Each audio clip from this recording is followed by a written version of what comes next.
What was the thing about? What was about the So this is the highest one I got in the army. This is a lieutenant colonel. So if someone has, But give me like an example. So where are you at? You guys are at the bar or something? And then what is it? What's on the coin though? the rank right here. Whoever has the lower rank. He's retired, and this guy's retired, and they made a coin after him. No. So say you go do a SWAT hit, and then you do like a good job, and then they represent you with the coin, and they give you a coin. Oh. Strike. What's that? That's their motto, probably. Airborne.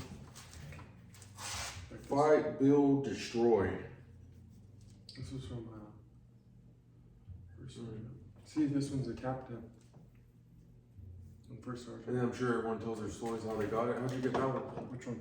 The one you have. That one? Yeah. We were doing a field operation, and they came. The 39th, they came to our company. Was that the one you said about the bridge one? Mm-hmm. I got a COA for that. Certificate of Achievement. Which field one were we doing with this one? At Fort Knox, we were doing we were showing. They never seen a bridge company work, like do what they do. Their MOS, and then so we went to their whole company came to. So every time you do something, it's like a mission. Like it's a. So they were infantry, so they came, and they bring this badass turret like they see on TV. So the Humvees, they have the turret on top of the Humvees. Yeah. And so we drove out, and Fort Knox is just all fucking, everything's just all backwoods. And there's always a bunch of water where we do our mission. So we set up our camp like a mile down the road, then we drive to the site. We're doing our mics, huh? It's all right. Can they hear us? Maybe. And and then when we get there, we start setting everything up, staging all the vehicles. So once the boats get in the water, then you can start working. So because the boats are the ones that are gonna get the pieces. And do you guys have like a mock objective, or is it just let's set everything up to show them how to do it? Yeah. So I'm getting into it. We're there, and then their company's there as well. So once the boats get in the water, they start putting the trucks will come in one by one. They'll bring the ramps. First they'll do the ramp, and then they'll drop the ramp in, and then they'll drop a piece in. So then the ramp, it has like a ramp, so you could go bring vehicles onto it. So once we get there, and we start dropping the boats and everything, they have the 2 Humvees on each side, and it's like what's it called? Not AI, but it's computer all on a computer. IT stuff? Yeah. So the turret's like this. Oh, like a little robot thing. It's just looking around, Yeah. like it's scanning everything and by itself. Real quick, we don't forget where you're at, but they have something like that in law enforcement called a Pharaoh. So like when you have like for example a traffic accident, and you have a Pharaoh where it looks like a tripod exactly like this, and you set it up, and it does the same thing, and it will take like multiple pictures, like, and then move it around. You set it there, and then it'll boom, get one section, and so on and so forth, and then it will give you like a diagram of the whole scene of everything that you've input into it. It's pretty cool. That's cool. So you have a whole picture of the whole scene. Or the Yeah, whole traffic. like a reenactment, so like you could go and see everything, That's as opposed to just looking at pictures. Yeah. Yeah. So they had their Humvees just scanning everything. Looked cool when we're building, and so once you have a boat. You have a boat crew. The boat crew's the Boat crew 4. yeah. So yeah, boat crew. So it's the driver,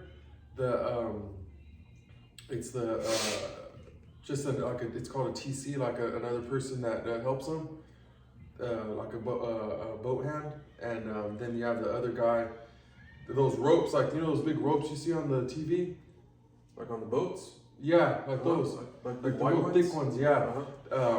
You have those, and once they drop the ramp and another piece in, they put somebody jumps on and puts it together. And then once that happens, the boat crew brings a bridge crew onto the actual bridge, and they stay there.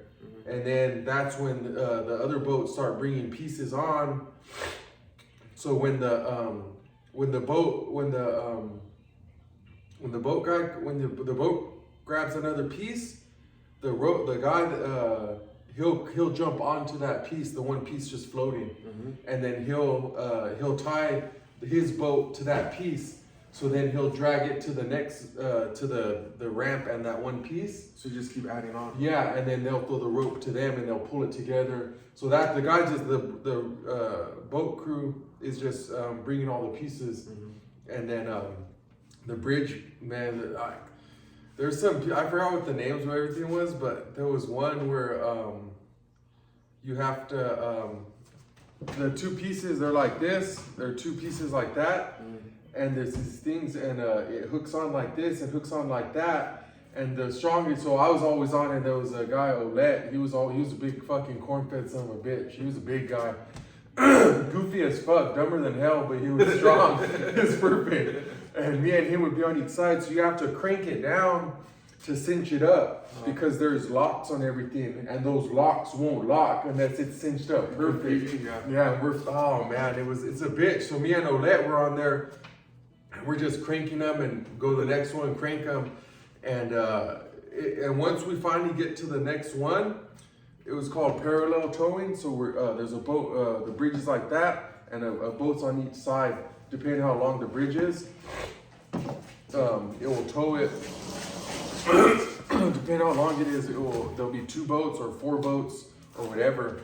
And so once we get to that last spot, then they beach it. The boat goes and it pushes it. It like throttles it, throttles it up, and it goes to the sand. So it hits there. So that's our mission, our main objective, to finish the bridge. So then once we did that, the 39th, they came, Manchester Infantry or someone in the company, and they came and they started bringing their Humvees and all their stuff over the bridge. So like I'm telling you, it's like a mission. So you do our mission, and then to complete their mission, so they keep going. In sync. Yeah, and then the worst part's the breakdown. So then you start breaking everything down, and it was like an all day training. And once we completed that, it was my section sergeant, Staff Sergeant Van Vossen. He was talking to the lieutenant colonel. They were talking, like, he was breaking it down, because he was in the army for a long time. From Van Vossen, he never deployed, but he was like fucking like 10 or 11 years in, but he knew his shit. And he was talking to Lieutenant Colonel, and then out of nowhere, they're like, Sugun, Oleg, come here. We ran over there. And we're all, yes, with Sergeant, he's like, and then the Lieutenant Colonel says, oh, this is Lieutenant, whatever, and salute him. And he's all, you guys did a good job out there. And then he gives you the coin in your hand, and you take it. That's how I got that coin. Did you ever use it? Like, I mean, I know we didn't drink, but I didn't drink either, but I wasn't hip to it. And I went to the only like situation would be like at the balls. Like we went to the engineer ball, and like I don't drink. And then I knew one guy. He kept them even when he went to like the promotion board, he'd have them in his because you have your dress blues on, so he'd have them in his pocket, because you hear him clinking around. And he'd always fucking talk about it. It was in South Korea. He got one from a 1-star general. Oh shit. Yeah. What was the highest one that you seen? That one, yeah, he got it from the general. So he would always get free drinks everywhere he went. Because no one, especially us, like in the regular, like in the company around the whole Fort Knox, like no one ever, unless you're hanging out with fucking first sergeants and captains, and then you probably run into them more often. But yeah. Welcome back, everybody. So this we took last weekend off. Last week, if anybody watching the news, the big state of emergency. Yeah, the big storms and everything, and we have both of us have family up there and up there on the Tule River, so we were kind of on standby helping out with that. And Or you, I mean, you were in the shit too for a little bit when it first popped off. For you, it was what, Friday? Friday, Last Friday? Friday, I was in the garage and I was just doing something there, and then Tiffany came and talked to me, and the lights went out. I was, oh, there goes the power, and we waited a few minutes, and never came on. So then, but it was already like 6:30 in the morning, and the kids had school that day. And when I came out here, it's already had been raining all night, and I was like in my head, because they said there was gonna be a storm and a flood and everything. So at that point, I was like, I'll just keep the kids home. So I was just in the garage messing around, fiddling around with stuff, and then the power went out, and it didn't come on until Saturday evening. Yeah, but everything was down here. We have in my pasture, I have a levee, and then on top of the levee, I have a arena with the panels for the horses, and there's a culvert on the left side of it, but it doesn't help drain the water that much. So it came over the levee, and now there's a crater like in the middle. So it looks like next big storm, the levee might break. It looks like a huge pond out there. Yeah. Oh yeah. Then now we have a pond out there. But yeah. But we're just kind of hanging out, and there was some talk because the way I found out about it, I mean, on social media, but one of the biggest things was when it happened, I guess there was a bunch of people up there at the casino, workers and guests, Patrons. and so there was a Zoom meeting with the council from the tribe up there, and then all the employees and the guests at the casino, they're all in one room going over what was going to happen. And then one of the gals there, she had dialysis, or she needed to get dialysis done. So then The following day, but she was stuck up there, so Yeah. that was a big issue. And then a couple other people needed their medication, because some people you go a day or two without it, but I mean, depending what it is, I mean, you might need it like next blood few hours or so. So there was some talk about actually, because what happened was the main road going up there. There's one road going in and out, and that the whole thing just washed out. Huh? It was so the north side of the road, it just pretty much collapsed and it's gone. So there's only one lane on a section of the road. And even during that time, the water was over that lane. Oh too, yeah, so the whole road was flooded. You Yeah, didn't even really see what was going on. it was probably at least like 6 feet of water. And so the talk was that someone was going to go and possibly hike up to the casino and take the medication. So of course, Yeah, that was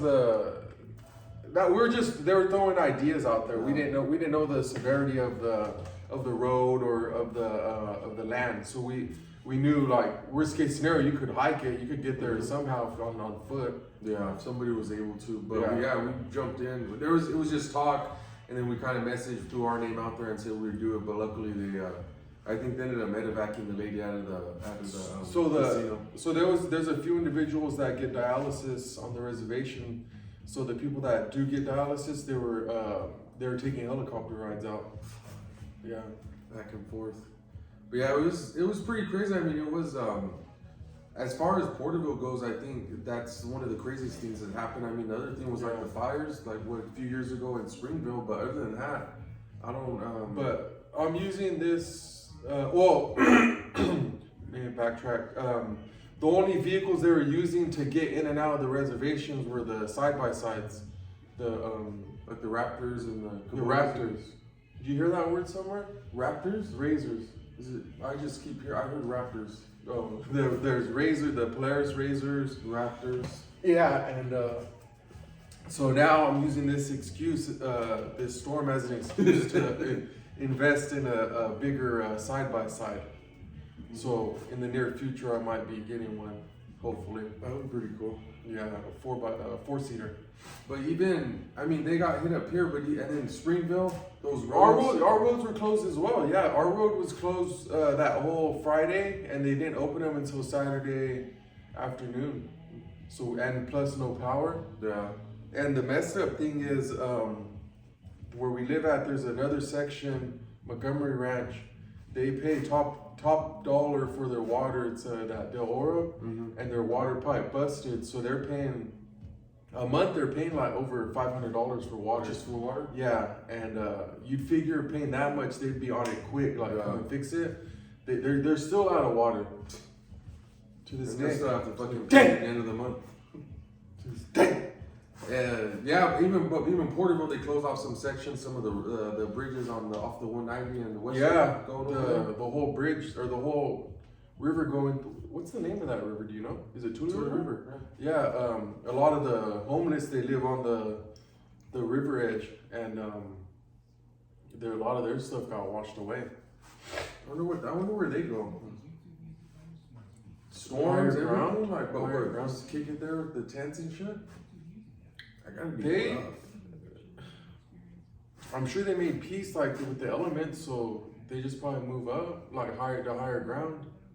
That one where Just we deal with that? where we ran past where the dog chased us. Yeah. They have prime real estate right there. Yeah. And that's kind of away from everybody. I mean, kind of what I tell the transits, the homeless, out of sight, out of mind. People don't see you, they're not. Is it gonna be like that forever? What? The homeless?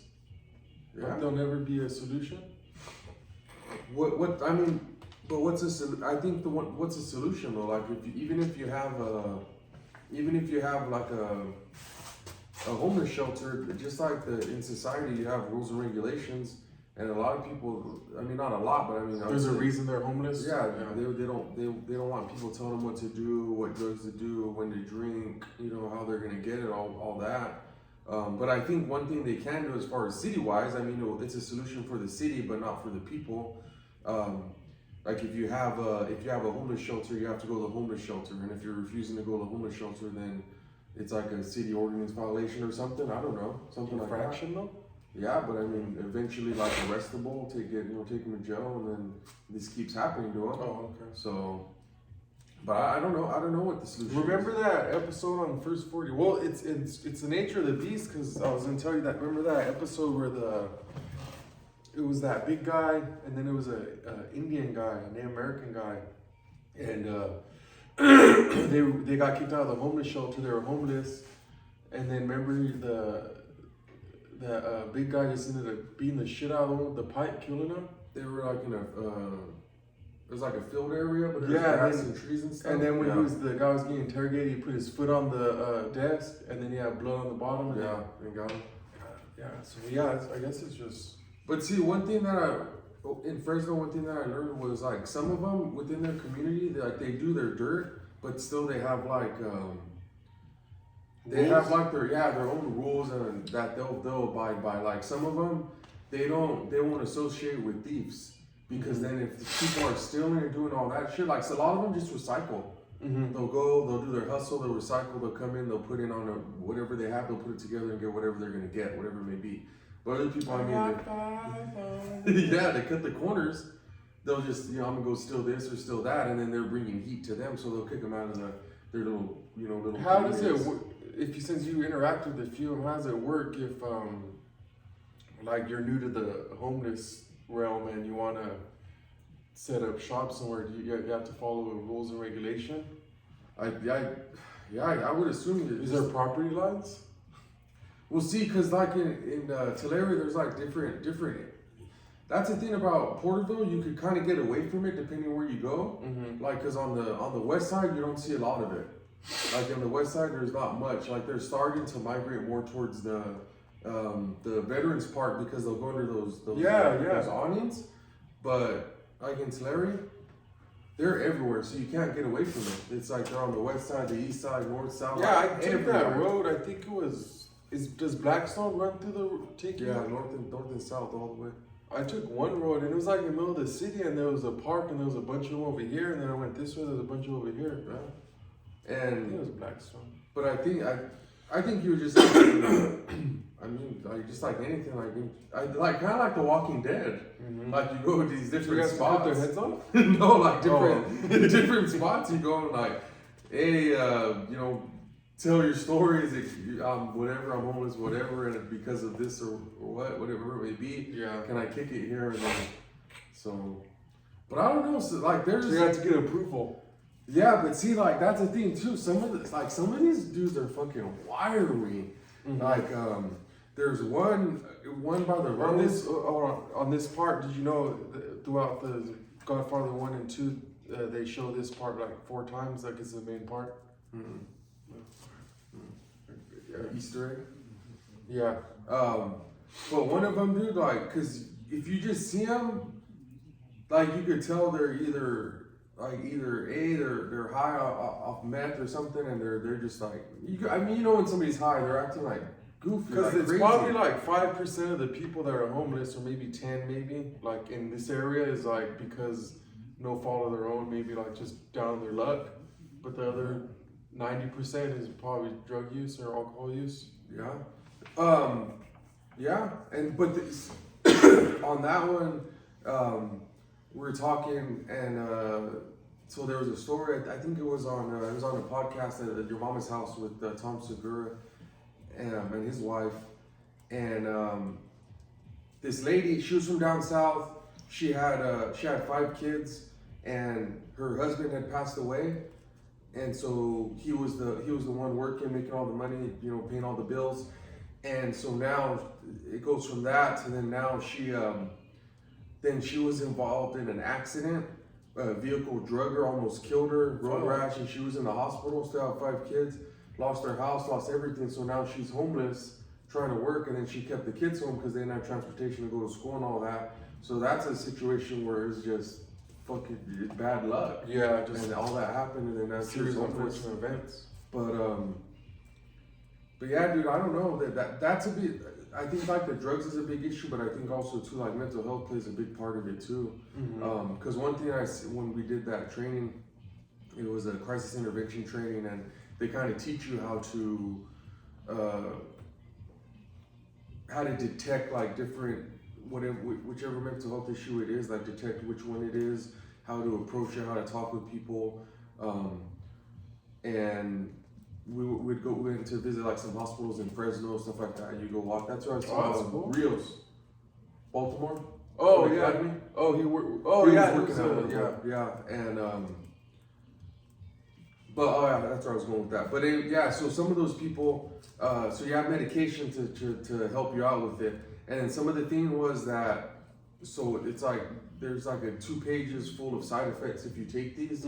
So it's making you feel worse than even an initial severe diarrhea. Yeah, that headaches, ED. There was a nausea, like all these things, but also 2 more. So if you take those, so you go to the hospital, they diagnose you with whatever it may be. Then they're gonna get you medication to help you out, and then once they help you out, okay, you're good to go. Bye. So then so you kind of have like a guideline, but then if they don't take the medication, yeah. So then now it's like kind of this revolving door that it just keeps going. But I think that's the issue too, because remember we used to watch that Intervention a lot, and remember the drug addicts, like the ones that would do the hard drugs, they were goofy, like they were just crazy. They got crazy, and then when they ended up sobering up, then they'd find like, oh, well, you're bipolar, you have this, or you have that. But they never knew because they were just self-medicating with narcotics. Yeah, and that's what a lot of them do. They'll just do that. They'll self-medicate with drugs, meth, whatever it may be. But yeah, I don't know what the answer is, and I guess you can't force people to get help. And even like on the interventions, like you said, a lot of them are there because of what they choose to be there because they don't want mom or dad or family members telling them they can't do this or that. Yeah. But there was one story. It was kind of cool. So I was at work and I was at work, and so they called me over the radio and they go, "Hey, there's an older guy who walked onto campus. There was a track meet and the gates were open, so he walked in, and I think he has dementia. Hands on, because he doesn't know where he's at. He doesn't have, doesn't have phone numbers, nothing like that. Doesn't know where he's at, this and that. That's those situations like when we're in the academy. That's the ones that I always felt would be the hardest ones to go to, because like, oh, this guy's acting crazy. Like, oh, let me get him, you know. But then you don't know what's going on in his head. Like, yeah, that's your first. I gotta arrest somebody. Yeah. You know what I mean? Yeah. And, one in custody. Shots fired. Yeah, and then come to find out, fucking dementia. Yeah. You know who you were, like Yeah. all this and that. But so I get over there, and that's the first time I'm thinking, because that's all they told me. He didn't know where he was at. He wandered onto campus, older guy, 60, 70. So okay, maybe the offset dementia or something. So I get over there, and I see him, older white guy. He has like a light long sleeve on, windbreakers, and some Asics, so like running shoes. Just go faster. Yeah, so okay. You're properly dressed. Yeah, so he comes over and he goes, "Oh, I'm so embarrassed." He's like, "What happened?" And he said, so he's from Alaska. He has family in Sonora. So he's from Alaska. He's visiting family in Sonora. He came down. Where's Sonora? Down, I think it's down south. Yeah, it is down south. He was telling me. And so he came to Tulare to visit one of his friends. And so I was like, "What's your friend's name?" He tells me. I go, "Okay." And I go, "So what happened?" He goes, "So I was at my friend's house, and he's a long distance runner." He said. So I was okay. So now he's becoming a friendly, and he says, "I was running, doing a route, and I just got lost." And I was like, "Well, how long have you been running for?" And he said, "About an hour now." He said, "But what I think happened was."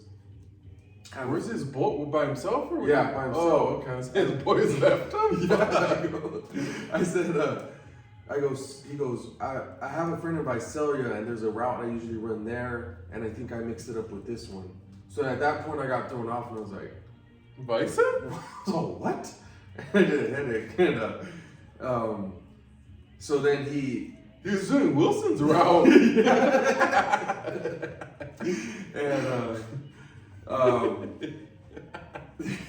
he goes, so I go, "Hey, I'm just gonna be upfront with you. Are you taking any medication? Anything like that?" He said, "No, nothing. I already know, no dementia, nothing like that." I was like, "No drugs, alcohol?" He's all, "Nope." I did smoke a little crack. He's all, "I don't do any of that stuff, no." And he goes, "And of course, I don't have my wallet. I don't have my phone. It's all at my friend's house where I started running." So I go, wallet, understandable, because I don't take my wallet or nothing. Yeah. I take my phone though. Yeah, I gotta take a phone, and especially you're not from the area, dude. Like, Yeah. I don't know. Maybe a wallet. If I'm out of town, yeah, then okay, yeah. I take my Parking wallet. I take my wallet on my phone when I go running. If we go out of take trips or something. So at this point I go, "Okay, let's figure this out." So You're being detained. no, he's not. We're helping him out. Yeah. And I go, "Okay, let me run him." So I get his information and I run him. Like when you run them, you can either run them for like warrants or check if their license is He valid. comes up like, this guy's been dead for 10 years. And so I had one of those cases before. He stole his brother's ID. You should be 60 He said, under. he stole his brother's ID, and he goes, "That's sometimes coming back clear, but it's advising he's deceased." And I was like, "What the fuck?" Check his vitals. Yeah. And but anyways, so I run him his driver's license. So it's coming back. He has a driver's license out of Alaska. Okay. So I was okay. So that's matching up. And then he says, he says his buddy, his name from Visalia. So I call Visalia because our system's just like local. It's not countywide. And so I call Visalia, and they go, "No contacts with that name, nothing." And I was like, What does that mean? it just means You guys that, ran to the law enforcement? yeah, like Okay. there's no reason. So Yeah. I mean, So I it's was clear. okay. So that there's no, I can't find the friend there. So I start thinking, and there's a system I could have used, but then I have to get other officers or supervisors involved because they might only have access to it, to where you could run. It's a different system, but you could run them, and then everything else pops up. But what I wanted to do, I wanted to figure out by myself instead of having to call somebody Yeah. else. I want to try to exhaust all options, and then plus with my position, I didn't have To nothing. you reach out. Yeah, I didn't have in my position. I didn't have nothing pending. There was nothing that was like needed immediate attention. This guy was it. Should have called Chief. So I was like, okay, let's figure this out. So I'm thinking, I said, you know what? Everybody has Facebook. And I was all, I was all, who would have numbers or who could we contact that would be able to get in contact with your friend from Visalia or your friend from Tulare? He goes, my sister. And then so we looked her up on my social media. And then sure enough, found his sister and then I messaged her basically, hey, this officer's doing whatever. Found her brother is jogging, he got lost. We need to contact his friend. And then I took a picture with them to show like, hey, selfie? Yeah, I was like, here's only take a picture to send it just so we know, hey, this isn't a scam or something. You know what I mean? Because everyone, those are always out there. So I messaged him, and then he gave me a bunch of other different names. So we messaged them, and nobody's messaging back. And then finally he's like, whoa, my stepbrother has a son. He's a cop in Texas. I was Texas Rangers. I was like, fuck it, let's message him. So then I message him, and then also too, when I message him, I'm pressing the call button like to call him from the social media thing, and like Messenger. Mm-hmm. And I don't think can you call? I don't think you call. but it says missed call. You won't Okay. it won't go through, but it will say missed call. So then I call this guy, message him, and then I call him. And then out of everybody locally, this guy from fucking Texas calls me back on Messenger. He goes, hey, I missed call. Was he a cop? Yeah, and yeah, he was out of El Paso. And so I give him the rundown and everything. I said, hey, this is what's going on. I need to get a number. This was his what? This was his Stepbrother's son? Yeah, stepbrother's son. And he goes, well, I could give you my dad's number. And I said, okay. So we call dad. Stepbrother. Dad doesn't, stepbrother doesn't answer, leave a message. And then I call him back again. He calls me back, and then so I go, hey, Where is he local or is he in El Paso too? no, Dad's the one from Visalia. Oh, okay. Yeah. So then That's who he was running with, or he was running with a friend? No. He had a friend in Visalia and a friend in Tulare. But his brother is in. I'm sorry, his stepbrother's the one from Visalia. The Okay. person from Visalia's stepbrother. Friends from Tulare. Oh, okay. So we call the stepbrother. The stepbrother calls back and he goes, hey, I go, hey, this is what's going on. And then he goes, well, where are you guys at? And I tell him, he goes, well, hey, I'm a teacher and I'm down the road, because he was a teacher in Tulare somewhere. I was all, perfect. I was all, can we take him over there? You could use your car. He's like, well, yeah. So then I Use his car? to go to his house and to figure it out later. And Fuck no, he's my car. Yeah. Well, he said yeah, so I go, okay. And so we go take him. Why couldn't you just take him to the house? Because he didn't know the address. He didn't know where he was at. Okay. And that's the first thing I was Well, where was he gonna go once he gets a car? to his stepbrother's house, and then he was gonna figure it out. Oh, okay.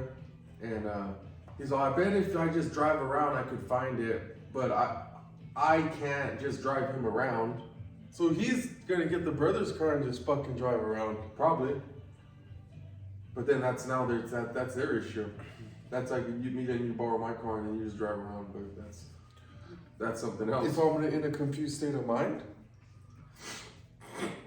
The issue with him was he just in his surroundings, he was lost. I think it was more so. So so you get to the school, or the stepbrother comes running out and he's like, do you hug him? he's all, what's going on, this and that, and they start talking. I feel so embarrassed.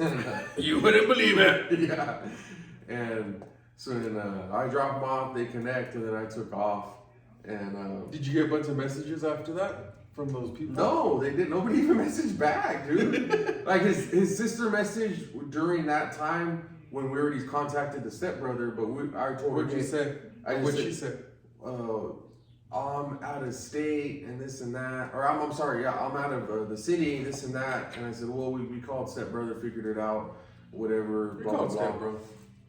So then they got it going. They figured it out. So then fast forward, it was the end of the shift. So I get back to the PD, and then dispatch calls me like, hey, this person's calling, and it was the friend from Tulare wanting to report the guy missing. Oh shit.